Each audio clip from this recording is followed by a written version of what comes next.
दर्शक बंधु एबे एबे नुआ भोटर को लगी बदलिला नियम। एबे नुआ भोटर पंजीकरण पाई माता पिता एसआईआर विवरणी हेबो बाध्यतामूलक। हाँ दर्शक बंधु भोटर तालिका रे प्रथम थर नाम संयुक्त करुवा नुआ भोटर को लगी निर्वाचन आयोग ऑनलाइन रजिस्ट्रेशन प्रक्रिया रे नुआ प्रावधान लागू करिसंती। एबे फॉर्म 6 पूरण करुवा आवेदनकारी को निज पितामाता विशेष गहन पुनरीक्षण एसआईआर संपर्कित सूचना मध्य देबाकू पड़िबो। जदि ऑनलाइन आवेदन काल रे एही घोषणा पत्र पूरण न करा जाए तेबे आवेदन आगकू बढ़ी पारिबो नाही। एपरि जानि रखंतु दर्शक बंधु आयोगक अनुसार जदि पितामाता पिछला एसआईआर प्रक्रिया रे शामिल होईची तेबे आवेदनकारी को सेमानकर विधानसभा निर्वाचन मंडली पोलिंग बूथ 8 नंबर ओ भोटर लिस्ट रे थिबा क्रमांकर सूचना देबाकू पड़िबो। जदि पितामाता एसआईआर रे शामिल न थिबे तेबे एहार विकल्प चयन करी जदि सेमानक नाम उपलब्ध थाए तेबे ईपीआईसी क्रमांक नंबर देबाकू पड़िबो। एपरि जानि रखंतु दर्शक बंधु निर्वाचन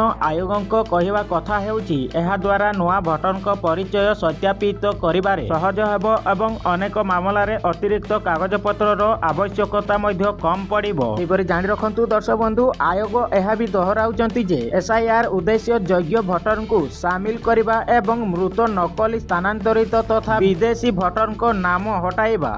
तेबे निर्वाचन आयोगक एही नुआ व्यवस्था को नै मध्य प्रश्न उठिची। गणमाध्यम रिपोर्ट अनुसार विशेषज्ञक कहवा कथा हेउची फॉर्म 6 जनप्रतिनिधि अधिनियम और भोटर पंजीकरण नियम अनुसार निर्धारित फॉर्मटार अंश विशेष। एणु एथिरे कौनसी प्रकारर परिवर्तन लागि केंद्र सरकारक अधिसूचना और गेजेट रे संशोधन आवश्यक हेले एपर्यंत एपरि कौनसी संशोधन सार्वजनिक रूपे जारी होई नाही। इतिमध्ये भारत रे चालुथबा एसआईआर प्रक्रियार पारदर्शिता नै मिलित जातिसंघ यूएएन विशेष दूत चिंता व्यक्त करिसंती, जहाकू निर्वाचन आयोग खारज करी पूरा प्रक्रिया को सांविधानिक एक पारदर्शित बोली कहिसंती। सेपरि जानि रखंतु एबे प्रथम थर भोट देबा पई ऑनलाइन रे फॉर्म 6 पूरणकारी को एहा जणाइबाकू पड़िबो जे तांको माता पिता पिछला एसआईआर रे शामिल थिले ना नाही। एही सूचना न देले ऑनलाइन फॉर्म पूरण होई पारिबो नाही। एहा छडा आवेदनकारी को तांको विधानसभा निर्वाचन मंडली रो number polling booth 8 number voter list रे थिबा क्रमांक सीरियल नंबर पूरण करबाकू पड़िबो।